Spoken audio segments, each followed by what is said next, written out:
Hello दोस्तों, स्वागत है आपका अपना यूट्यूब चैनल जेके कॉम्पिटिटिव क्लासेस पे। तो आप सभी भाइयों एवं बहनों को नमस्कार। दोस्तों, आप सभी दोस्त को हमारी तरफ से नमस्कार। और आप सब लोग देख रहे हैं कि देखिए, रुक्मिणी प्रकाशन का जो बीएसएससी बिहार कर्मचारी चयन आयोग इंटर स्तरीय संयुक्त प्रारंभिक परीक्षा जो है, इसका क्वेश्चन बैंक है 2011 से लेकर 2022 तक। और इसमें 12 सेट है, विथ डिस्कशन भी है। और ये प्लेटफॉर्म का है। आपको पता होगा दोस्तों कि प्लेटफॉर्म का जो रुक्मिणी का सेट आता है वह सबसे बेस्ट सेट होता है और उसका डिस्कशन भी सबसे बेस्ट होता है। और उसमें जो भी क्वेश्चन का कलेक्शन किया जाता है दोस्तों, वो बहुत खूबसूरत होता है और एकदम आपको एग्ज़ाम जैसा फील कराएगा। इस तरह का क्वेश्चन सेट किया जाता है। तो इसका हम लोग आज सेट शुरू करने जा रहे हैं और इसमें 12 सेट है। प्रतिदिन हम एक सेट आपको इसमें बताएंगे, उसका डिस्कशन भी हम करते चलेंगे, है ना। तो आज हम लोग सेट शुरू कर रहे हैं, सेट नंबर 1, है ना। तो सेट नंबर 1 आइए आज हम लोग देखते हैं।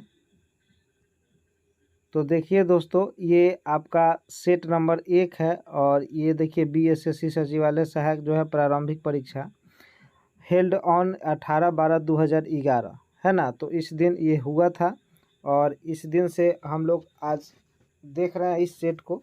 तो पहले हम लोग प्रीवियस ईयर को कवर कर लेंगे, उसके बाद धीरे धीरे हम लोग कंप्लीट करेंगे इस सेट को। प्रतिदिन एक सेट बनाएंगे।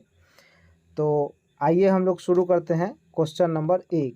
क्वेश्चन नंबर 1 कह रहा है दोस्तों कि केंद्रीय जल एवं विद्युत शोध संस्थान से केंद्र कहाँ स्थित है। खरगवासला में, जेरूसलम में, सिरोल में, है ना, जामनगर में और श्रीशैलम में। तो इसमें दिया है दोस्तों कि आपका ये 4 ऑप्शन है, बताइए इसमें से कौन सा आंसर आपका सही होगा। तो देखिए, केंद्रीय जल एवं विद्युत शोध केंद्र जो है आपका खरगवासला में है ना। खरगवासला में है और खरगवासला में आपका नेशनल डिफेंस एकेडमी का मुख्यालय भी है। भारत की प्रथम जल विद्युत परियोजना कर्नाटक में शिव समुद्र में 1902 में शुरू किया गया था, है ना। 1902 में शिव समुद्र में शुरू किया गया था। यह कावेरी नदी के तट पर है। कोयना जल विद्युत परियोजना भारत में सबसे बड़ा पूर्ण पन बिजली मतलब संयंत्र है और देश का सबसे पुराना जल विद्युत परियोजना दोस्तों पूछे तो ये 1897 में शुरू किया गया था। कहाँ? सबसे पहले दार्जिलिंग में, है ना। दामोदर घाटी निगम भारत का प्रथम बहुउद्देशीय नदी घाटी परियोजना 1948 में स्थापित किया गया था। तो इस क्वेश्चन से इतनी जानकारी हमको मिलेगी। तो इसका सही आंसर ऑप्शन नंबर ए होगा। आइए हम लोग देखते हैं नेक्स्ट क्वेश्चन। 1857 की क्रांति में निम्नलिखित में से किसे एक मित्र द्वारा धोखा मिला, ब्रिटिश द्वारा पकड़ा गया तथा मार दिया गया। तो ऑप्शन है नाना साहब, कुंवर सिंह, खान बहादुर खान और तात्या टोपे। तो इसका सही आंसर दोस्तों आपका कौन सा हो जाएगा? ऑप्शन नंबर आपका हो जाएगा डी, तात्या टोपे, है ना। इसका सही आंसर कौन हो जाएगा? Option number D, Tatya Tope. देखिए दोस्तों, तात्या टोपे जो को अपने मित्र द्वारा धोखा मिला, जिसके कारण से ब्रिटिश द्वारा वो पकड़ा गए और मार दिया गया था। तात्या टोपे को उनके एक विश्वसनीय मित्र थे जिनका नाम था मानसेन। आपको कभी कभी पूछ देगा जब तात्या टोपे को किसने धोखा दिया था, तो मान सिंह ने धोखा दिया था। और 1857 के विद्रोह के नायक और उनके कार्य क्षेत्र जरा समझ लीजिए।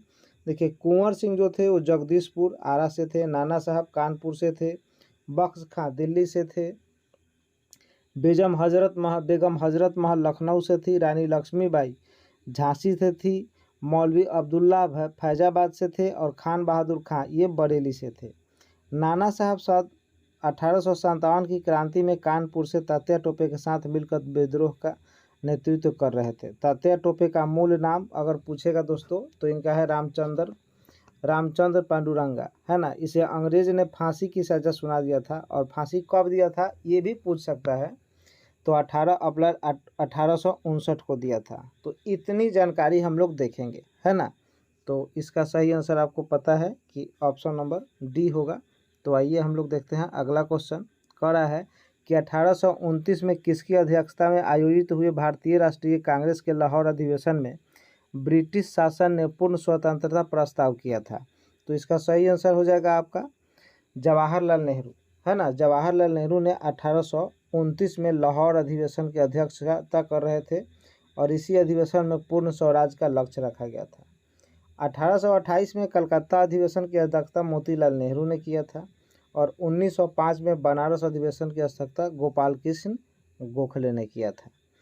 और बाल गंगाधर तिलक कभी भी कांग्रेस के अध्यक्ष नहीं बने। ये भी क्वेश्चन बहुत अच्छा होता है कि निम्न में कौन ऐसे नेता थे जो कभी भी कांग्रेस का अध्यक्ष नहीं बने, तो वो थे दोस्तों बाल गंगाधर तिलक, है ना।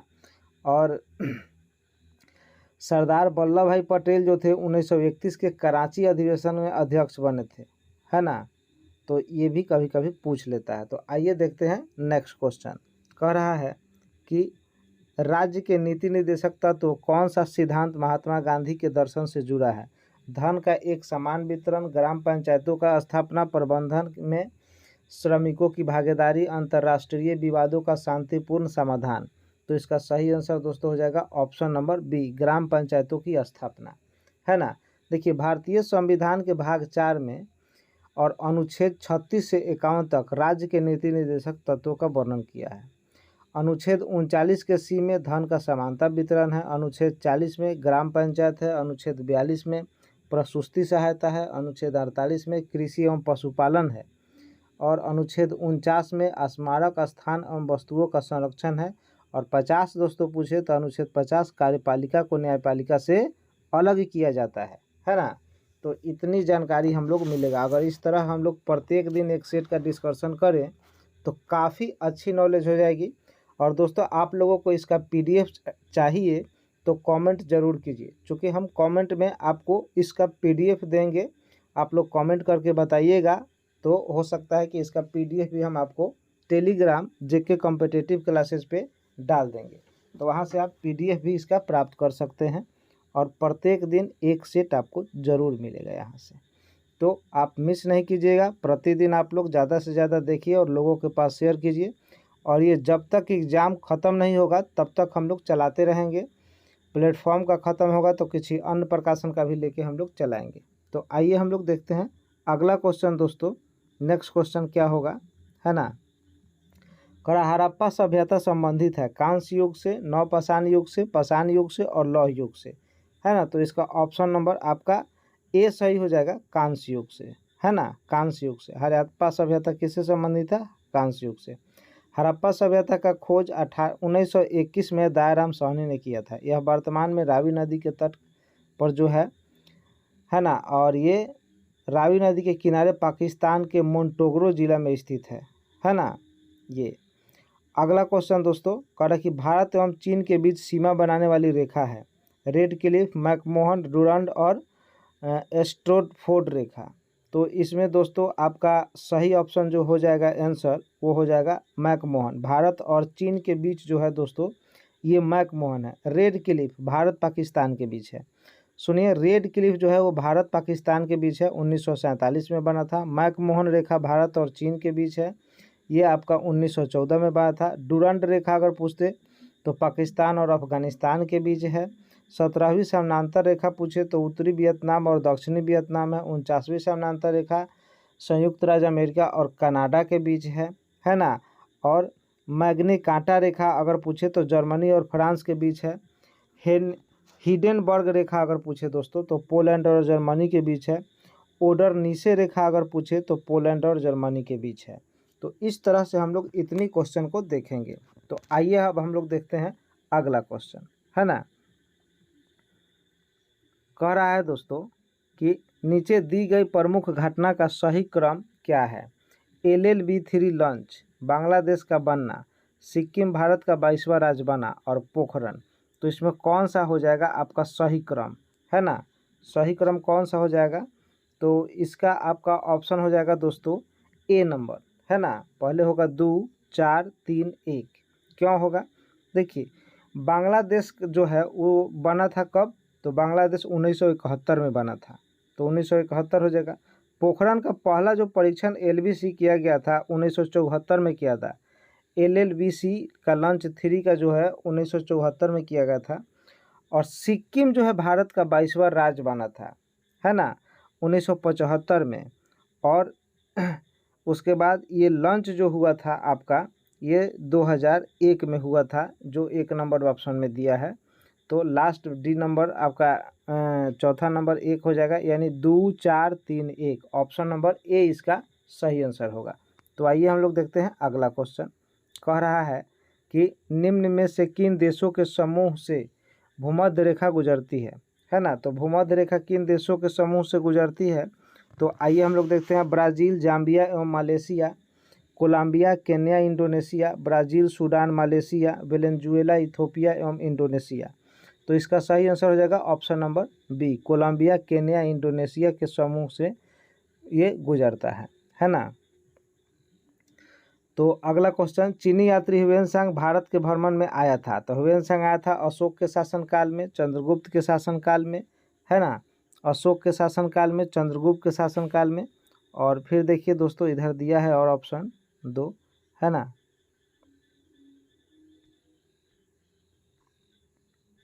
तो यहाँ हर्षवर्धन के शासनकाल में और चंद्रगुप्त द्वितीय के शासनकाल में। तो इसका सही आंसर हो जाएगा आपका हर्षवर्धन के शासनकाल में, है ना। हर्षवर्धन के शासनकाल में आया था ह्वेनसांग। और चीनी यात्री ह्वेनसांग 629 ईस्वी में, है ना, भारत आया था।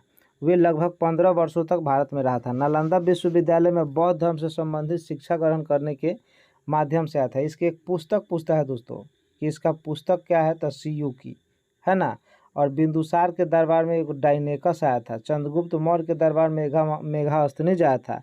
और चंद्रगुप्त द्वितीय के दरबार में फाहियान 399 में आया था। तो इतनी क्वेश्चन की जानकारी हम लोग मिलेगा। संपूर्ण क्रांति का आह्वान किया गया था महात्मा गांधी द्वारा, भगत सिंह द्वारा, डॉक्टर भीमराव अम्बेडकर द्वारा और जयप्रकाश नारायण द्वारा। तो ये तो सभी को पता है कि जयप्रकाश नारायण द्वारा किया गया था। कब? 1989 में, है ना, 1989 में। तो इसका सही आंसर हो जाएगा आपका ऑप्शन नंबर डी। तो आइए हम लोग देखते हैं अगला। विंग्स ऑफ फायर के लेखक हैं एपीजे अब्दुल कलाम और उदयंती राय, जवाहरलाल नेहरू और राजीव गांधी। तो इसका सही आंसर कौन सा हो जाएगा दोस्तों? एपीजे अब्दुल कलाम, है ना, एपीजे अब्दुल कलाम। तो APJ Abdul Kalam wings of fire के लेखक थे। एपीजे अब्दुल कलाम की अन्य जो पुस्तक थी वो था ignited minds, you are born to blossom, take my journey beyond India 2020, a vision for the new millennium India, my dream. इतना पुस्तक जो है उन्होंने लिखा था। तो आइए हम लोग देखते हैं अगला। ये सही आंसर इसमें क्या हो जाएगा दोस्तों? तो इसमें सही आंसर हो जाएगा आपका एपीजे अब्दुल कलाम। भाखड़ा नांगल बांध, है ना, भाखड़ा नांगल बांध जो है वह किस नदी पर है? रावी नदी पर, सतलज नदी पर, चिनाब पर और गंगा नदी पर। तो भाखड़ा नांगल बांध जो है दोस्तों, यह ऑप्शन नंबर बी आंसर हो जाएगा, सतलज नदी पर। अगला, कल्हण द्वारा रचित राज तरंगिणी है। तो गीतों का संग्रह, कश्मीर का इतिहास, समुद्रगुप्त के शासनकाल के बारे में इनमें से कोई नहीं। तो इसका सही आंसर हो जाएगा कश्मीर के इतिहास, ऑप्शन नंबर बी। राजा राम मोहन राय संस्थापक थे आर्य समाज के, ब्राह्म समाज के, रामकृष्ण मिशन के और प्रार्थना समाज के। तो राजा राम मोहन राय क्या थे दोस्तों? जल्दी से बताइए आप लोग। ब्राह्म समाज के स्थापना किए थे, है ना। राजा राम मोहन राय क्या किए थे? तो आइए देखते हैं नेक्स्ट क्वेश्चन। मैगिनॉट रेखा किन दो देशों के मध्य स्थित है? नामीबिया और अंगोला, यूएसए और कनाडा, फ्रांस और जर्मनी और पोलैंड। तो इसका सही आंसर हो जाएगा ऑप्शन नंबर सी, है ना, ऑप्शन नंबर सी, फ्रांस और जर्मनी, है ना, फ्रांस और जर्मनी के बीच है। अगला क्वेश्चन कह रहा है सतलुज नदी का उद्गम स्थल है भारत में, चीन में, पाकिस्तान में, इनमें से कोई नहीं। तो देखिए सतलुज स्थल का जो उद्गम स्थल है दोस्तों, वह आपका कहाँ है? चीन में, तिब्बत में, है ना, तिब्बत में मानसरोवर झील के पास है। देखिए मानसरोवर झील से 3 नदी निकलता है, जिसका ट्रिक है शशि ब्रह्मा, स से सतलज, है ना, शशि ब्रह्मा, ब्रह्मपुत्रा, है ना, ब्रह्मपुत्रा भी है। और एक कौन है आपका? चिनाब भी है ना। तो ये सभी नदियां जो है यहाँ से निकलती है ना, मानसरोवर झील से निकलती है। तिब्बत के पास जो है उसमें आपका पूछता है कि कौन सा झील है, तो राकसताल झील से निकलता है। ये सब किस नदी से निकलता है? तो राकसताल झील से निकलता है। तो आइए हम लोग सिंधु नदी, सतलज नदी, है ना, और ब्रह्मपुत्रा नदी, इन 3 नदियों का उद्गम स्थल जो है आपका मानसरोवर झील तिब्बत में है। तो अगला क्वेश्चन आइए हम लोग देखते हैं। भारतीय संविधान सभा ने भारतीय राष्ट्रीय ध्वज की रूपरेखा को अंगीकार किया था, है ना। तो ये अंगीकार कब किया था? 23 अगस्त 1947 को, 13 सितंबर 1947 को, 15 अगस्त 1947 को या 22 जुलाई 1947 को। तो इसका सही आंसर हो जाएगा 22 जुलाई 1947 को। भारतीय राष्ट्रगान पहली बार गाया गया था 1910 में, 11 में, 1947 में और 1945 में। तो इसका सही आंसर हो जाएगा 1911 में। भारतीय राष्ट्रगान का पहली बार गायन किया गया था 1911 में और डेट था 27 दिसंबर 1911। कोलकाता अधिवेशन में पहली बार गाया गया था। जन गण मन अधिनायक जय है। कह रहा है कि इस का अधिवेशन में जो था अध्यक्षता कौन किया था, है ना, 1911 में। तो इस अधिवेशन की अध्यक्षता जो था वो पंडित विशन नारायण धर ने किया था, समझ गए। और भारत सरकार ने इसे 24 जनवरी 1950 को राष्ट्रगान के रूप में अपना लिया। और इस गाना को कभी कभी पूछता है समय, तो 52 सेकंड में गाया जाता है ना। और संक्षिप्त में पूछेगा कि राष्ट्रगान को कितना देर में गाया जाता है, तो 20 सेकंड में। पूर्ण रूप से कितना देर में गाया जाता है, तो 52 सेकंड में, है ना। तो और इसके रचयिता कौन है, तो रविंद्रनाथ टैगोर, है ना, रविंद्रनाथ टैगोर। तो आइए हम लोग देखते हैं अगला क्वेश्चन। भारत में श्वेत क्रांति के जनक माने जाते हैं। तो भारत में श्वेत क्रांति के जनक कौन माने जाते हैं? Doctor V Kurien, Shri S Rao, Shri SK. Bhardwaj और श्री मोरारजी देसाई। तो 19 का क्वेश्चन का सही आंसर जो है दोस्तों वो ऑप्शन नंबर ए हो जाएगा, डॉक्टर वर्गीज कुरियन। भारत का राष्ट्रीय फल है सेब, गन्ना, संतरा और आम। तो इसका सही आंसर हो जाएगा आपका आम, है ना। भारत का राष्ट्रीय फल क्या है? आम। भारत का राष्ट्रीय मिठाई क्या है? जलेबी। राष्ट्रीय फूल क्या है? कमल। राष्ट्रीय वृक्ष क्या है? बरगद। राष्ट्रीय पशु क्या है? बाघ। राष्ट्रीय विरासत क्या है? विरासत पशु तो हाथी। राष्ट्रीय खेल क्या है? हॉकी। तो इतना हम लोग देखेंगे इससे। आइए देखते हैं क्वेश्चन नंबर 21। दुनिया का नवीनतम देश है दक्षिणी सूडान, गणतंत्र, बेरूसलम, अजरबैजान और बहरीन। तो इसका सही आंसर दोस्तों हो जाएगा ऑप्शन नंबर ए। दुनिया का नवीनतम देश कौन है? दक्षिणी सूडान, गणतंत्र। सूडान से अलग होकर दक्षिणी सूडान 2011 में बना था, यही गणतंत्र था। इसकी राजधानी जुबा है। सूडान की राजधानी क्या थी? खार्तूम। और इसका पूछेगा तो इसका है जुबा। दुनिया की सबसे लंबी नदी जो है नील नदी मिस्र देश में बहती है ना। मिस्र देश के पूर्वी पश्चिमी हिस्सों में को विभाजित करती है बहते समय। आइए हम लोग नेक्स्ट देखते हैं। न्यूनतम साक्षरता वाला प्रदेश है, न्यूनतम साक्षरता वाला प्रदेश कौन सा है? तो दिया उत्तर प्रदेश, बिहार, राजस्थान और आंध्र प्रदेश। तो आपको पता है दोस्तों कि न्यूनतम जो है साक्षरता वाला देश कौन सा है? आपका बिहार। 2011 जनगणना के अनुसार बिहार की साक्षरता दर 63.82% है और सबसे उच्च साक्षरता दर वाला राज्य केरल 93.91% है। बिहार सर्वाधिक जनसंख्या घनत्व वाला, 1 किलो लंबा और 1 किलोमीटर चौड़ा में 1106 व्यक्ति रहते हैं। तो देश का सबसे जनसंख्या घनत्व वाला राज्य बिहार है। और सबसे कम घनत्व वाला पूछे तो वह आपका है अरुणाचल प्रदेश, 1 वर्ग किलोमीटर में 17 व्यक्ति वहाँ रखते हैं। आइए हम लोग देखते हैं नेक्स्ट क्वेश्चन। कह रहा है कि सम्राट अशोक ने 40 वर्षों तक भारत में राज किया, राजधानी का उस समय का नाम क्या था? तक्षशिला, पाटलिपुत्र, बोधगया, सारनाथ। तो इसका सही आंसर हो जाएगा आपका ऑप्शन नंबर सी, पाटलिपुत्र। तो दोस्तों पाटलिपुत्र का स्थापना किसने किया था? उदयन ने किया था, है ना, उदयन ने किया था। महाराज अशोक मौर्य वंश से संबंधित थे। मौर्य वंश के संक्षिप्त संस्थापक चंद्रगुप्त मौर्य थे। चंद्रगुप्त मौर्य का पुत्र बिंदुसार और बिंदुसार का पुत्र कौन हुआ? अशोक। अशोक 269 ईस्वी पूर्व में मगध के राज सिंहासन पर बैठा। मौर्य शासकों में अशोक और उसका पौत्र दशरथ बौद्ध धर्म के अनुयायी थे, है ना।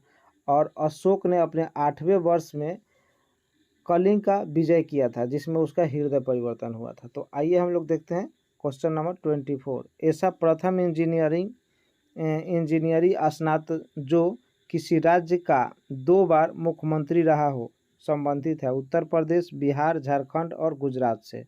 तो इसका सही आंसर हो जाएगा आपका ऑप्शन नंबर बी, बिहार से। प्रथम इंजीनियरिंग स्नातक जो किसी राज्य के 2 बार मुख्यमंत्री रहा वो बिहार से संबंधित है। और वह मुख्यमंत्री दोस्तों कौन है?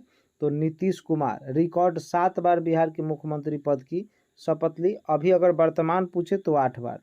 और नीतीश कुमार प्रथम इंजीनियर स्नातक मुख्यमंत्री हैं। नीतीश कुमार का जन्म बिहार के बख्तियारपुर में हुआ था।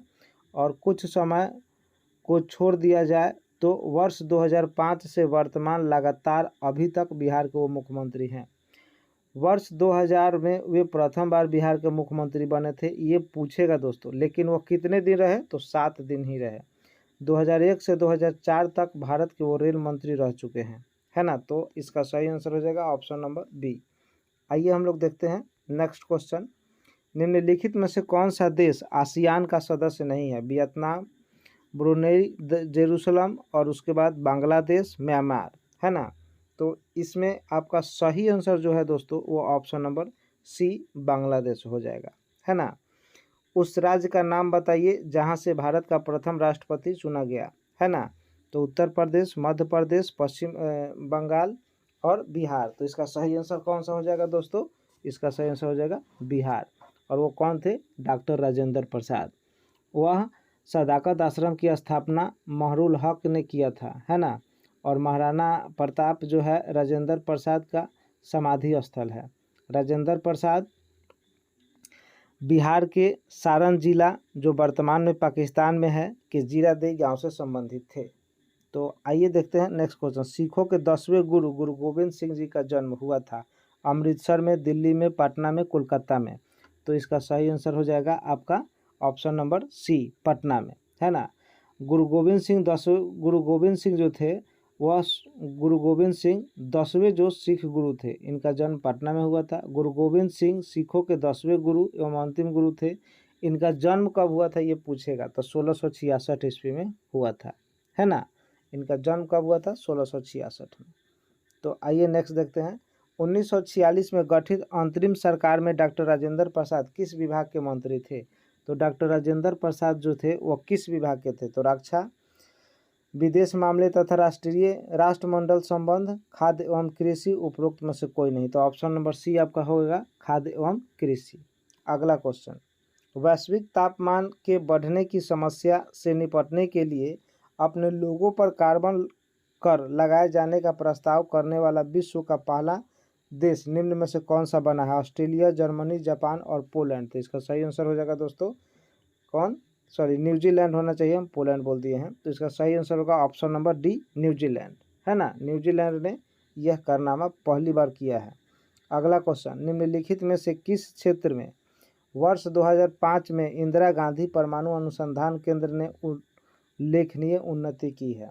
तो फास्ट ब्रीडर टेस्ट रिएक्टर ने यूरेनियम प्लूटोनियम को मिश्रित कार्बन डाई ईंधन का पूर्ण संसाधनीकरण किया है। धातु क्रम में रेडियो आइसोटोप्स के नए अनुप्रयोग किए हैं।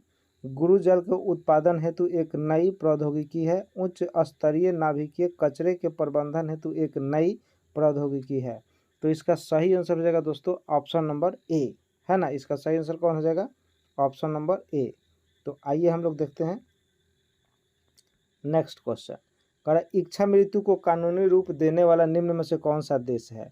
इच्छा मृत्यु को तो ऑस्ट्रिया, स्विट्जरलैंड, नीदरलैंड और कनाडा। तो इसका सही आंसर हो जाएगा ऑप्शन नंबर सी, है ना, नीदरलैंड, है ना। नीदरलैंड जो है ऐसा किया है। अगला क्वेश्चन है निम्नलिखित में से कौन सा आयोग सर्वप्रथम भारत के संविधान की किसी धारा के अंतर्गत किसी निश्चित प्रावधान के अनुपालन में स्थापित किया गया है? विश्वविद्यालय अनुदान आयोग, राष्ट्रीय मानव अधिकार आयोग, चुनाव आयोग और केंद्रीय सतर्कता आयोग। तो इसका सही हो जाएगा ऑप्शन नंबर सी चुनाव आयोग, है ना। इसका सही आंसर हो जाएगा ऑप्शन नंबर सी चुनाव आयोग। तो अगला क्वेश्चन है 33 नंबर। विश्व आर्थिक फोरम की वार्षिक बैठक का स्थल दावोस कहाँ पर स्थित हुआ है? फ्रांस में, जर्मनी में, स्विट्जरलैंड में और लग्जमबर्ग में। तो इसका सही आंसर हो जाएगा 33 का ऑप्शन नंबर सी आपका स्विट्जरलैंड में, है ना। स्विट्जरलैंड में इसका स्थापना हुआ था बैठक। ओलंपिक खेलों में किस खेल के लिए बैल वार्कर कप प्रदान किया जाता है? तैराकी में, मुक्केबाजी में, लंबी कूद में और ऊंची कूद में। तो इसका सही आंसर होगा ऑप्शन नंबर बी लंबी कूद में। प्राचीन नगर तक्षशिला निम्न में से किसके बीच में स्थित है? सिंधु तथा झेलम, झेलम तथा चिनाब, चिनाब तथा रावी, रावी तथा ब्यास। तो इसका सही आंसर कौन सा हो जाएगा दोस्तों? A number, option number A, Sindhu एवं झेलम। अगला क्वेश्चन, निम्नलिखित में से कौन सा विद्रोह बंकिम चंद्र चटर्जी के उपन्यास आनंद मठ में प्रसिद्ध है? भील विद्रोह, रंगपुर तथा दीनापुर विद्रोह, विष्णुपुर तथा वीरभूम विद्रोह और सन्यासी विद्रोह। तो ऑप्शन नंबर 36 का हो जाएगा डी, ऑप्शन नंबर डी, सन्यासी विद्रोह, है ना, सन्यासी विद्रोह। आनंद मठ से ही भारत का राष्ट्रीय गीत वंदे मातरम भी लिया गया था। सन्यासी विद्रोह केना सरकार के नेतृत्व में 1776 से 1800 ईस्वी तक बिहार बंगाल में चला था, है ना। तो ये आपका हो जाएगा। भील विद्रोह जो है सेवाराम के नेतृत्व में 1825 से 31 तक किया गया था। तो आइए हम लोग देखते हैं नेक्स्ट क्वेश्चन। निम्नलिखित में कौन सा कथन सत्य नहीं है? महानदी का उद्गम छत्तीसगढ़ में, गोदावरी नदी का उद्गम महाराष्ट्र में, कावेरी नदी का उद्गम आंध्र प्रदेश में और ताप्ती नदी का उद्गम मध्य प्रदेश में हुआ है। तो इसका सही आपका आंसर जो हो जाएगा ऑप्शन नंबर सी, कावेरी नदी का उद्गम आंध्र प्रदेश में है तथा कथन यह नहीं है ना। तो ऑप्शन नंबर इसका सी हो जाएगा। निम्नलिखित में से कौन सा एक हिंदुस्तानी शास्त्रीय गायक है? तो गीता चंद्रन, लीला सैमसन और गंगूबाई हंगल और स्वप्न सुंदरी। तो इसका सही आंसर हो जाएगा दोस्तों ऑप्शन नंबर सी, है ना। इसका सही आंसर हो जाएगा option number C, Gangu Hangal. अगला क्वेश्चन, कोलंबो से अल्मोड़ा तक व्याख्यान निम्नलिखित में से किसके अनुभव पर आधारित है? Veer Savarkar, Annie Besant, Ramakrishna Paramhans, Swami Vivekananda. तो इसका सही आंसर हो जाएगा स्वामी विवेकानंद, है ना। ऑप्शन नंबर आपका हो जाएगा डी, है ना। ऑप्शन नंबर इसका कौन हो जाएगा? तो डी। तो आइए हम लोग देखते हैं दोस्तों नेक्स्ट क्वेश्चन, है ना। तो आइए दोस्तों देखते हैं क्वेश्चन नंबर 40। कह रहा है वैज्ञानिक तथा औद्योगिक अनुसंधान परिषद का अध्यक्ष कौन है? भारत का राष्ट्रपति, भारत के उपराष्ट्रपति, भारत के प्रधानमंत्री और केंद्रीय मंत्री विज्ञान एवं प्रौद्योगिकी। तो इसका सही आंसर हो जाएगा दोस्तों ऑप्शन नंबर सी, भारत का प्रधानमंत्री। अगला क्वेश्चन कह रहा है कि भारत में हरित क्रांति का जनक किसे माना जाता है? नॉर्मन अर्नेस्ट बोरलॉग को, एम.एस. स्वामीनाथन को, जे.एस. थॉमसन को, इनमें से कोई नहीं। तो इसका सही आंसर दोस्तों हो जाएगा एम.एस. स्वामीनाथन। हरित क्रांति को भारत में एम.एस. स्वामीनाथन को जनक माना जाता है और भारत में हरित क्रांति की शुरुआत 1967-68 में हुआ था, है ना। 1967-68 में हुआ था। तो इसका सही आंसर हो जाएगा दोस्तों कौन? Option number B, MS. Swaminathan, है ना। तो अगला क्वेश्चन कह रहा है कि श्री कुमार बनर्जी निम्नलिखित में से किससे संबंधित है? परमाणु ऊर्जा आयोग, भाभा परमाणु अनुसंधान केंद्र, रक्षा अनुसंधान एवं विकास संगठन, इनमें से किसी से भी नहीं है। तो ऑप्शन नंबर आपका ए हो जाएगा इसका सही आंसर, परमाणु ऊर्जा आयोग, है ना। परमाणु ऊर्जा आयोग, ऑप्शन नंबर ए। अगला क्वेश्चन दोस्तों कह रहा है कि राष्ट्रीय स्मार्ट गवर्नमेंट संस्थान कहाँ स्थित है? हैदराबाद में, मुंबई में, पुणे में, चेन्नई में। तो इसका सही आंसर हो जाएगा ए, हैदराबाद में। अगला क्वेश्चन, वह भारतीय टेनिस खिलाड़ी जो फिल्म निर्माता हेतु हॉलीवुड से जुड़े हैं? Leander pace, N night Shyamalan, Vijay Amritraj और अशोक अमृतराज। तो इसका सही आंसर हो जाएगा ऑप्शन नंबर ए, है ना, लिएंडर पेस, है ना। लिएंडर पेस जो हो जाएगा, लिएंडर पेस भारतीय टेनिस खिलाड़ी हैं जो फिल्म निर्माता हेतु हॉलीवुड से भी जुड़े हैं। लिएंडर पेस को इंडियन एक्सप्रेस के नाम से भी जाना जाता है। तो अगला क्वेश्चन कह रहा है कि लॉ निम्न में से किस खेल से संबंधित है? टेनिस से, क्रिकेट से, पोलो से, बिलियार्ड से। तो लॉ जो है दोस्तों वो टेनिस से संबंधित है ना। एलपीडब्ल्यू क्रिकेट से संबंधित है, पॉप क्रीज क्रिकेट से संबंधित है, गुगली क्रिकेट से, हुक क्रिकेट से, थर्ड मैन क्रिकेट से, पोलो से बैकर, चक्कर, चुक्का, बंडर, ये सब संबंधित है ना। तो अगला क्वेश्चन देखते हैं दोस्तों कि वर्ष 2014 के राष्ट्रमंडल खेल निम्न में से किस देश में आयोजित किए जाएंगे? तो ये समय उस समय का करंट क्वेश्चन है। ऑस्ट्रेलिया में, श्रीलंका में, स्कॉटलैंड में और कनाडा में। तो देखिए उस समय जब हुआ था पेपर ना, उस समय का ये करंट माना जाएगा। तो इस समय ऑप्शन नंबर सी था इसका दोस्तों, स्कॉटलैंड में। वृंदावन गार्डन स्थित है मथुरा में, मनाली में, मैसूर में, मोहाली में। तो इसका सही आंसर आपका हो जाएगा ऑप्शन नंबर सी, है ना, मैसूर में, है ना। अगला क्वेश्चन, उस राज्य का नाम बताइए जहां से अधिकतम संख्या में केंद्रीय रेल मंत्री बने हैं। उत्तर प्रदेश, बिहार, महाराष्ट्र, आंध्र प्रदेश। तो इसका सही आंसर हो जाएगा बिहार, है ना। बिहार राज्य के अधिकतम संख्या के जो है केंद्रीय रेल मंत्री बने हैं। बिहार राज्य के अधिकतम केंद्रीय मंत्री जिसमें ललित नारायण मिश्रा बने थे, जॉर्ज फर्नांडिस बने थे, रामविलास पासवान, नीतीश कुमार, लालू प्रसाद यादव, है ना। भारत के प्रथम रेल मंत्री जॉन मथाई थे। वर्तमान में भारत के रेल मंत्री कौन है? अश्विनी वैष्णव है।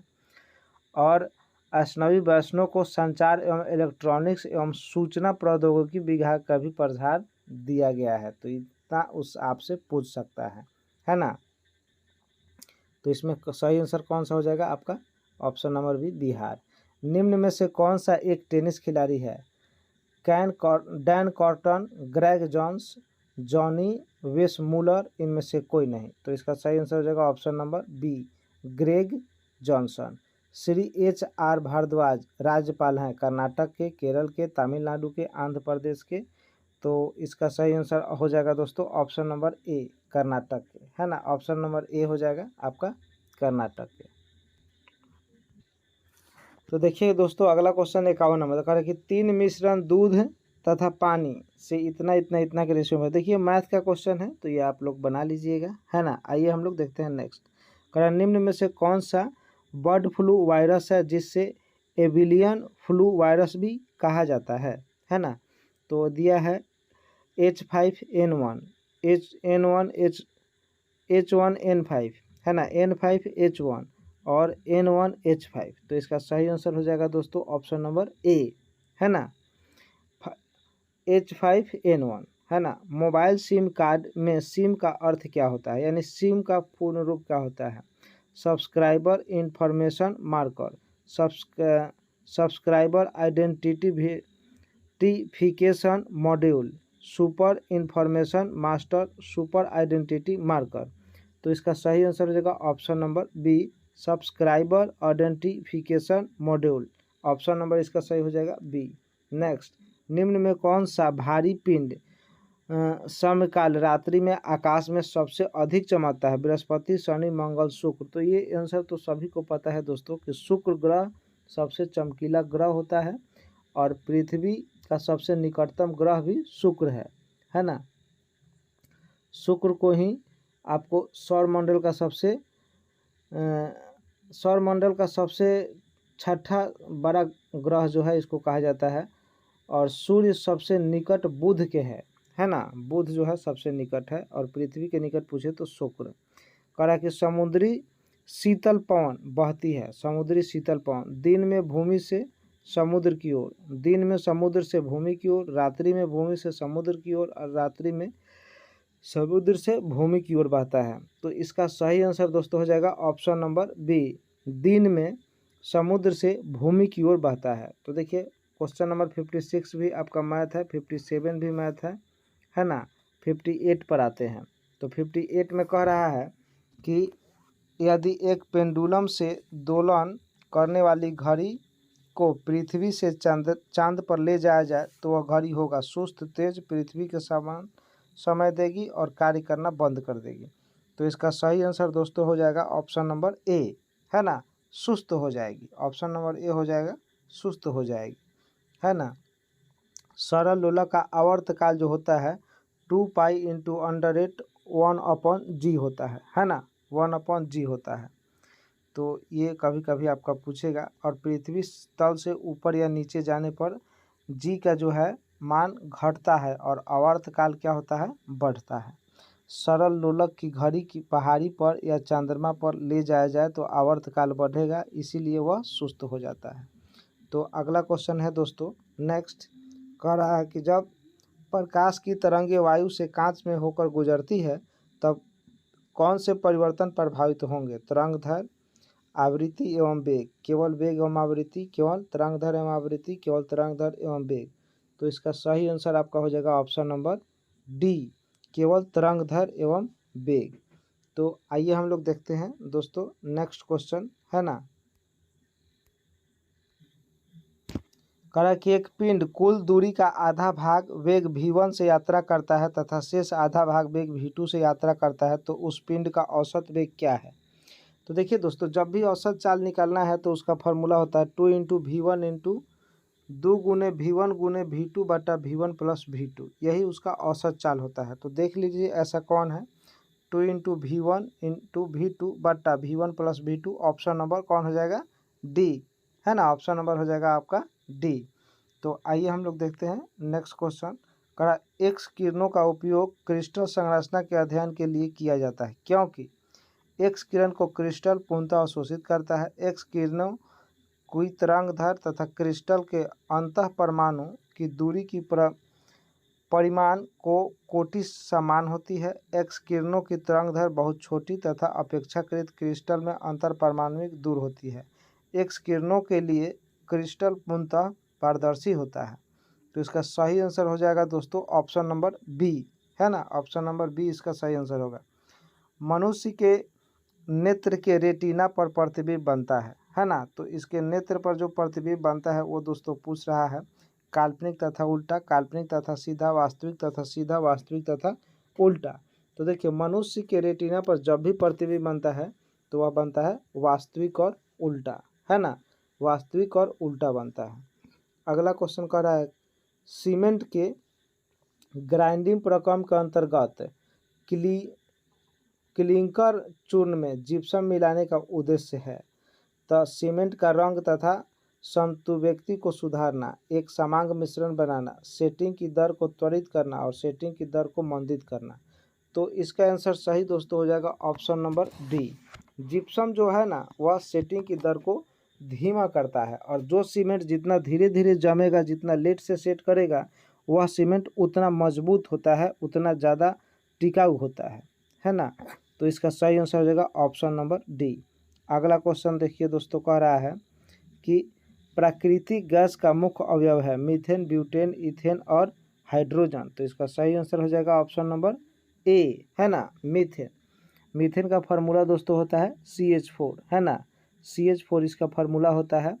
और इसका संरचना सूत्र जो बनता है यह सिंगल बॉन्ड का होता है, जिसमें 4 क्या होता है, सिग्मा बॉन्ड बनता है ना, 4 सिग्मा बॉन्ड। तो देखिए अगला क्वेश्चन मैथ का है, ये भी मैथ का है ना। ये सभी क्वेश्चन आपका दोस्तों मैथ का है।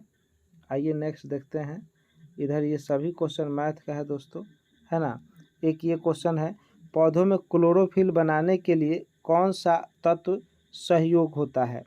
तो कैल्शियम, मैग्नीशियम, पोटेशियम और फास्फोरस। तो 69 का आपका आंसर हो जाएगा ऑप्शन नंबर बी, है ना, मैग्नीशियम।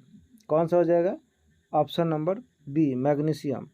वह तापमान जिस पर सेंटीग्रेड तथा फ़ारेनहाइट थर्मामीटर का रीडिंग एक समान होता है, तो वह होता है -40 डिग्री सेल्सियस। ये तो आपका फिजिक्स का क्वेश्चन है, ऑप्शन नंबर डी इसका सही आंसर हो जाएगा। और नीचे दिया है कि दिए गए चित्र में त्रिभुजों की संख्या गिनिए, है ना। तो इसमें त्रिभुज की संख्या गिनने के लिए कह रहा है दोस्तों, तो इसमें त्रिभुज की संख्या जो होता है वह गिनना है। तो आप देख लीजिए कि इसमें त्रिभुजों की संख्या क्या है। कह रहा है कि 24, 22, 20, है ना। और ध्यान दीजिए, थोड़ा सा स्लाइड चलाने में प्रॉब्लम आ रहा है। और फिर 18 दिया है। देखिए इसका सही आंसर हो जाएगा 71 नंबर क्वेश्चन का सही आंसर हो जाएगा ऑप्शन नंबर ए, है ना। ए यानी 24 क्वेश्चन, 24 को हो जाएगा, है ना। तो देखिए इसमें होता क्या है कि जितना कॉलम होता है उसको गिन के 2 से गुना करते जाइए तो आपका सही में निकल जाता है। तो अगला क्वेश्चन देख लीजिए, कह रहा है कि निम्न में से कौन सा पदार्थ नाभिकीय रिएक्टर में मंदन का काम करता है। तो ओजोन, भारी हाइड्रोजन, भारी जल और हाइड्रोजन पर ऑक्साइड। तो इसका सही आंसर हो जाएगा 72 का ऑप्शन नंबर सी, भारी जल, है ना, भारी जल जिसको गुरु वाटर कहते हैं। भारी जल जो होता है इसका अणुभार 20 होता है, इसको हम लोग बोलते हैं आपका ड्यूटेरियम ऑक्साइड, है ना। यह हाइड्रोजन के समस्थानिक होते हैं। अगला क्वेश्चन देखिए, ये सब क्वेश्चन जो है आपका मैथ का क्वेश्चन है, ये भी आपका मैथ का क्वेश्चन है ना। देखिए दोस्तों इधर सब मैथ का क्वेश्चन है। अगला क्वेश्चन देखिए 75 भी मैथमेटिक्स है। देखिए 76 प्रकाश संश्लेषण का अंतिम उत्पाद क्या होता है। तो प्रकाश संश्लेषण का अंतिम उत्पाद कार्बोहाइड्रेट, कार्बन डाइऑक्साइड, ऑक्सीजन और जल। तो देखिए प्रकाश संश्लेषण का अंतिम उत्पादन जो होता है वो कार्बोहाइड्रेट ही होता है, तो इसका ऑप्शन नंबर ए सही हो जाएगा। उसके बाद देखिए दोस्तों ये भी आपका जो है मैथमेटिक्स से है, उसके बाद ये भी मैथमेटिक्स है, ये भी मैथमेटिक्स है, इधर सब मैथमेटिक्स का क्वेश्चन है। 82 नंबर कहा आ रहा है कि एस्बेस्टस के कारण होने वाला प्रमुख रोग कौन सा है। तो एम्फेसेमा, लकवा जिसको पक्षघात बोलते हैं, प्रवाहिका और पेचिस। तो इसका सही आंसर दोस्तों हो जाएगा ऑप्शन नंबर ए, है ना। इसका सही आंसर हो जाएगा ऑप्शन नंबर ए, एम्फेसेमा। इंसुलिन उत्पादित होता है पीयूष ग्रंथि से, पित्ताशय से, आंत द्वारा और पैंक्रियाज, है ना, अग्नाशय द्वारा। तो इंसुलिन जो है आपका अग्नाशय द्वारा जो होता है निकलता है। ऑप्शन नंबर इसका सही हो जाएगा डी, पैंक्रियाज कहिए अग्नाशय।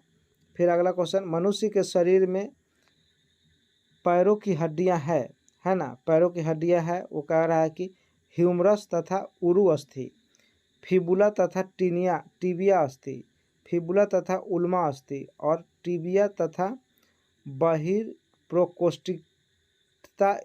प्रकोष्ठिता जो दिया है अस्थि। तो इसमें आपका सही आंसर हो जाएगा ऑप्शन नंबर बी, फिबुला तथा टिबिया, है ना। जो मानव शरीर के पैर में हड्डी होता है वो फिबुला तथा टिबिया होता है। विटामिन ए के कमी के कारण होता है बालों का झड़ना, पेचिस, नाइट ब्लाइंडनेस, कमजोरी। तो इसका सही आंसर होगा option number C, night blindness. Night blindness को हम लोग बोलते हैं रतौंधी। नाइट ब्लाइंडनेस को हमको क्या बोलते हैं, रतौंधी। और रतौंधी विटामिन ए के कमी से होता है। प्रत्येक व्यक्ति को प्रतिदिन 45 से 60 ग्राम विटामिन ए की आवश्यकता होती है ना। और विटामिन ए जो है वह कच्चे गाजर में मिलता है। और विटामिन ए का रासायनिक नाम जो है आपका रेटिनॉल है ना, रेटिनॉल है। विटामिन ए का प्रमुख स्रोत आपको बताया दोस्तों कच्चे गाजर से होता है ना। तो आइए हम लोग देखते हैं नेक्स्ट अगला।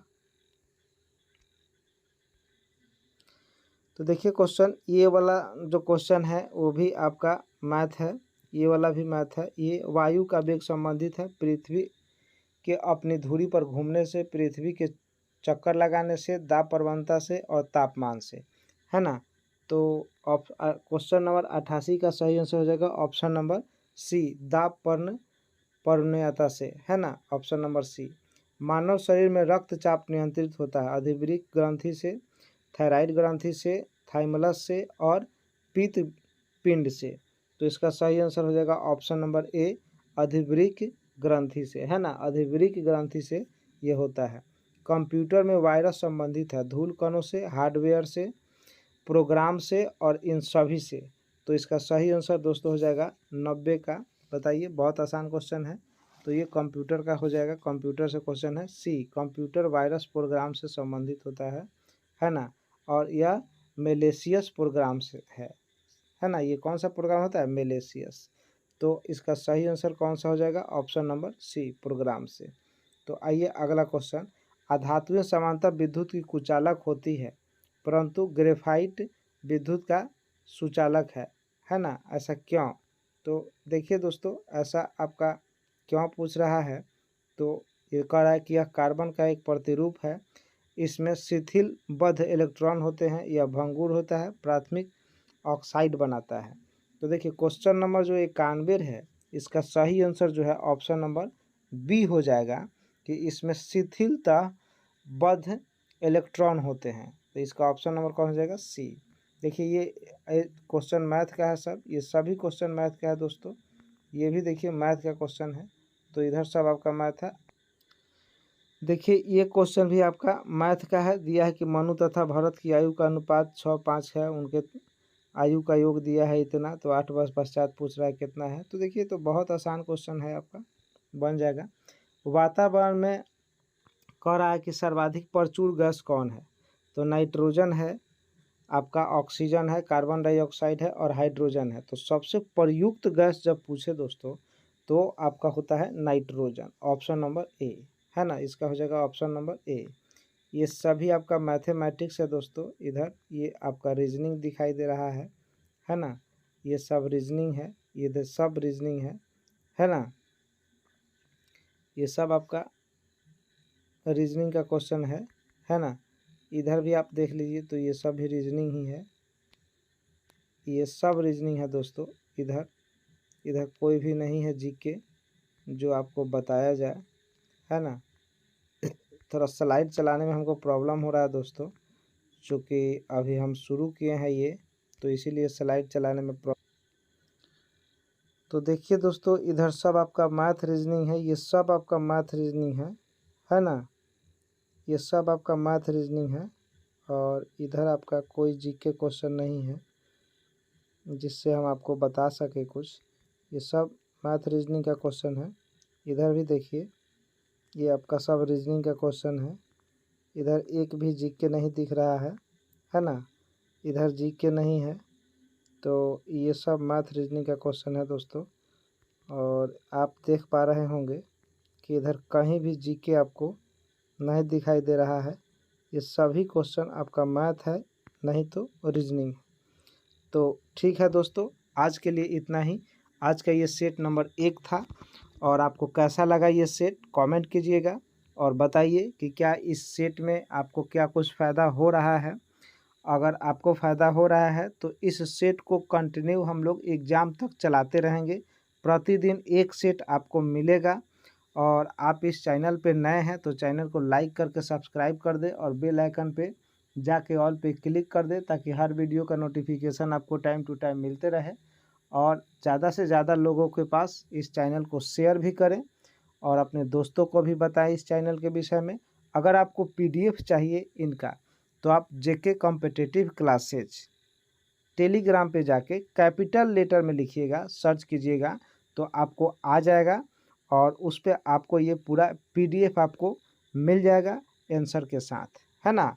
तो ठीक है दोस्तों, आज के लिए इतना ही। Thank you, best of luck.